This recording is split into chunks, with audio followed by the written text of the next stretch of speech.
मुख्यमंत्री योगी आदित्यनाथ रविवार दोपहर गाजियाबाद पहुंचे और साहिबाबाद गाजियाबाद विधानसभा में प्रबुद्ध लोगों से बातचीत की। इस दौरान सीएम योगी ने अपनी सरकार की उपलब्धियां बताई और विपक्ष पर जमकर हमला बोला। सीएम योगी ने कहा कि कोरोना इस सदी की सबसे बड़ी महामारी है।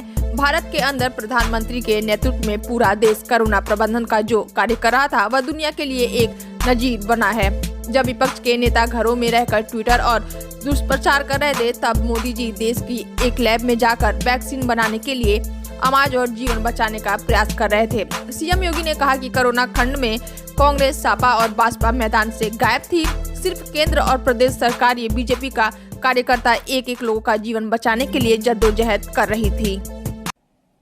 कोरोना कालखंड में कांग्रेस गायब थी,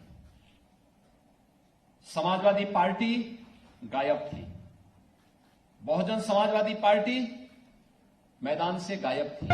पीएम मोदी ने इंडिया गेट पर नेताजी सुभाष चंद्र बोस की होलोग्राम प्रतिमा का अनावरण किया। सुभाष चंद्र बोस का जन्म 23 जनवरी 1897 में हुआ था। पीएम मोदी ने प्रतिमा के अनावरण के बाद कहा कि भारत माँ के वीर सपूत नेताजी सुभाष चंद्र बोस की 125वीं जयंती पर पूरे देश की तरफ से मैं आज उन्हें कोटि कोटि नमन करता हूँ। ये एक ऐतिहासिक है, ये कालखंड भी ऐतिहासिक है, ये स्थान जहाँ हम मौजूद हैं ये भी ऐतिहासिक है। पीएम मोदी ने कहा कि नेशनल वॉर मेमोरियल भी यहाँ के पास है। उन्होंने कहा कि आज हम आजादी के अमृत महोत्सव मना रहे हैं। इस मौके पर हम नेताजी सुभाष चंद्र बोस को श्रद्धांजलि दे रहे हैं।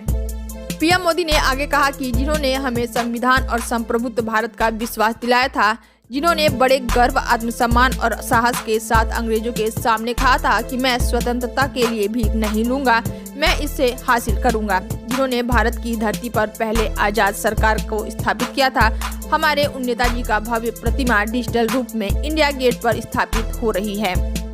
हमारे उन नेताजी की भव्य प्रतिमा आज डिजिटल स्वरूप में इंडिया गेट के समीप स्थापित हो रही है। केंद्रीय गृह मंत्री अमित शाह ने मेरठ में शनिवार शाम को गॉडविन होटल में प्रबुद्ध समाज के साथ बैठक में प्रदेश में विकास, कानून व्यवस्था से लेकर किसानों की बात की। उन्होंने अभिभाषण में अखिलेश यादव पर निशाना साधा।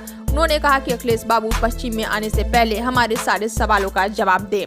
शाह ने कहा कि 5 साल पहले उत्तर प्रदेश के हालात आप सभी जानते हैं। हमने जो वादे किए थे उसका रिजल्ट लेकर आए हैं। ऐसे में 5 साल आप हमें योगदान दीजिए और उत्तर प्रदेश से पूरा भ्रष्टाचार मिटा देंगे। मेरठ के लोगों से उन्होंने कहा कि आपके वोट पर हमारा हक है, क्योंकि हमने जो कहा था वो करके दिखाया है। आगे अमित शाह ने कहा कि यूपी का चुनाव सिर्फ सरकारी चुनाव के लिए नहीं बल्कि उत्तर प्रदेश के भाग्य तय करने का चुनाव है। वोट एमएलए, मुख्यमंत्री के लिए मत दीजिए, यूपी के भविष्य के लिए दीजिए। भारत माता का चित्र और प्रधानमंत्री नरेंद्र मोदी के चेहरे को देख कर दीजिए। आगे बढ़ा सके, जो उत्तर प्रदेश को आगे ले जा सके, मोदी जी के नेतृत्व में हर गरीब के घर में सुख पहुंचा सके, मोदी जी